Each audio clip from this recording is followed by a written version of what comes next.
ভাই এ ভাই দিতে পারবেন একটু?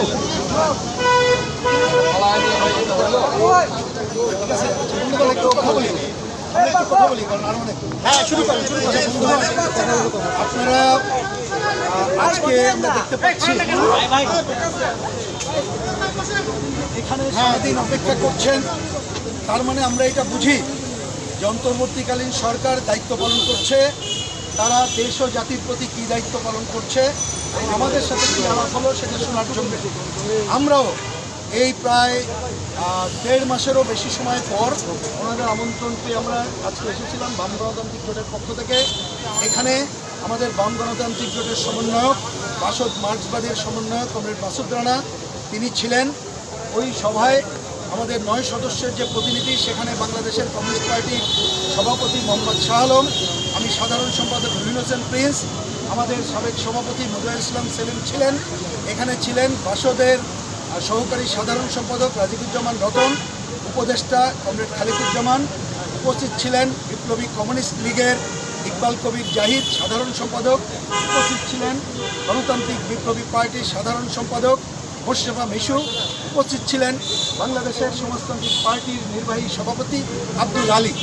আমরা যে লিখিত বক্তব্য উত্থাপন করেছি ইতিমধ্যে আপনাদের কাছে দিয়েছি, সুতরাং ওইখানে সব কথা আছে। আমি সামান্য দুটি কথা বলতে চাই।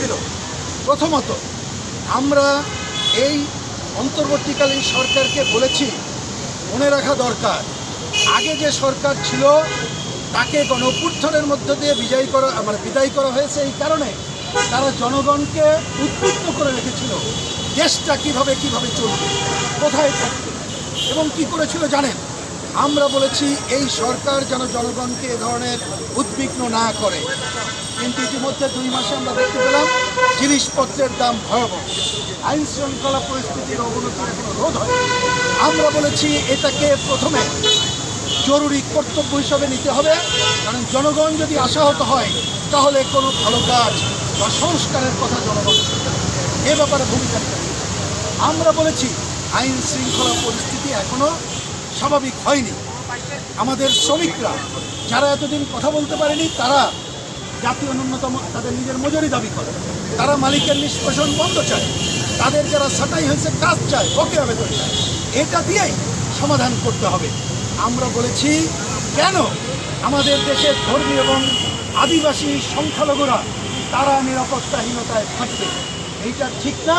সুতরাং আমরা বলেছি একটা সম্প্রীতির আবহাওয়া তৈরি করে আগামী দিনে ধর্মীয় যে সংখ্যালঘুদের যে পূজা উৎসব আছে এবং আদিবাসীদের যে সমস্যাগুলো আছে সেটার সমাধানের দিকে নজর দিতে হবে। এর বাইরে আমরা বলেছি আজকে যে সংস্কারের কথা বলা হচ্ছে, আমরা পরিষ্কার করে বলেছি এই সরকারের সব সংস্কার করার দায়িত্ব এই সরকারের না।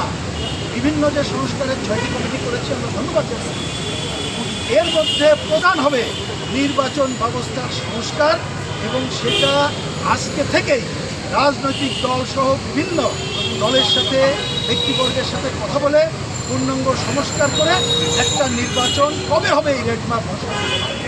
একই সাথে বলেছি অন্যান্য যে কাজগুলো আছে সেই সংস্কারের প্রস্তাব তারা করে যাবেন, পরবর্তীতে নির্বাচিত সরকার সেগুলো এগিয়ে দেবেন।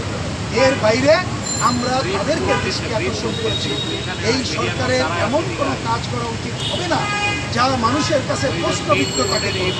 তাকে প্রশ্নবিদ্ধ করা মানে হচ্ছে এই যে হাজারো শহীদের রক্তের মধ্য দিয়ে যে গণঅভ্যুত্থান আমরা সংগঠিত করেছি, এই যে হাজার হাজার মানুষ আহত, তার এখনো কান্না বুকে চেপে আছে, কিন্তু সে গণঅভ্যুত্থানকে আফল করে, সেই গণঅভ্যুত্থানে প্রশ্নবিদ্ধ হবে। এই জন্য অনেক কাজ করা যাবে না। তার মধ্যে আমরা দৃষ্টি আকর্ষণ করেছি মুক্তিযুদ্ধকে বিতর্কিত করা যাবে না। আমরা বলেছি বিশ্ববিদ্যালয়ে যে আজকে রাজনীতি বন্ধের নামে গণতান্ত্রিক অধিকার হরণ করা হচ্ছে, সাম্প্রদায়িক শক্তিকে সুযোগ দেওয়া হচ্ছে, এটি করা যাবে না। আমরা বলেছি বিশেষ ট্রাইব্যুনালে এই যে হত্যার বিচার করতে হবে, কিন্তু আমরা দেখলাম অপরাধ ট্রাইব্যুনাল বা